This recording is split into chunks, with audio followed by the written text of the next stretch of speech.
ನಿಲಯಗಳ ಅನುಮೋದನೆ ಸ್ವಾಗತಾರ್ಹ. ರಮೇಶ್ ಕಾಳಿ, ಗಂಗಾವತಿ. ನವೆಂಬರ್ 11, 2025-26ನೇ ಸಾಲಿನ ಆಯವ್ಯಯ ಘೋಷಣೆ ಖಂಡಿಕೆ 2024ರಂತೆ ಇಂಜಿನಿಯರಿಂಗ್ ಮತ್ತು ಮೆಡಿಕಲ್ ಕಾಲೇಜಿನಲ್ಲಿ ವ್ಯಾಸಂಗ ಮಾಡುತ್ತಿರುವ ಹಿಂದುಳಿದ ವರ್ಗಗಳ ವಿದ್ಯಾರ್ಥಿಗಳಿಗೆ ಪ್ರತಿ ಜಿಲ್ಲೆಗೆ 2ರಂತೆ ಒಟ್ಟು 62 ಮೆಟ್ರಿಕ್ ನಂತರದ ವಸತಿ ನಿಲಯಗಳನ್ನು ಪ್ರಾರಂಭಿಸಲು ಅನುಮೋದನೆ ನೀಡಿರುವ ರಾಜ್ಯದ ಮುಖ್ಯಮಂತ್ರಿ ಸಿದ್ದರಾಮಯ್ಯ ನಿರ್ಧಾರವನ್ನು ಕಾಂಗ್ರೆಸ್ ಯುವ ಮುಖಂಡ ರಮೇಶ್ ಕಾಳಿ ಸ್ವಾಗತಿಸಿದ್ದಾರೆ.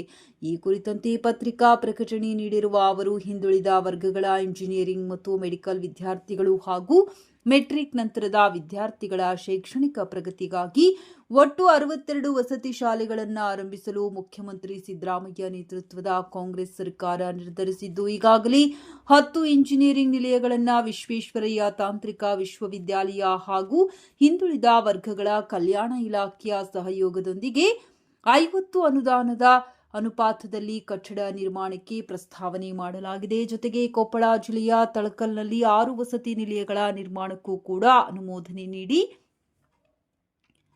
ಪ್ರಸಕ್ತ ಸಾಲಿನಲ್ಲಿ 15 ಕೋಟಿ ರೂಪಾಯಿಗಳ ಅನುದಾನವನ್ನು ಕೂಡ ನೀಡಲಾಗಿದೆ. ಮುಖ್ಯಮಂತ್ರಿ ಸಿದ್ದರಾಮಯ್ಯನವರ ಈ ನಿರ್ಧಾರದಿಂದ ಈ ಭಾಗದ ಹಿಂದುಳಿದ ಹಾಗೂ ಬಡ ಪ್ರತಿಭಾವಂತ ವಿದ್ಯಾರ್ಥಿಗಳ ಶೈಕ್ಷಣಿಕ ಪ್ರಗತಿಗೆ ಸಾಕಷ್ಟು ಪ್ರೋತ್ಸಾಹ ನೀಡಿದಂತಾಗಿದೆ.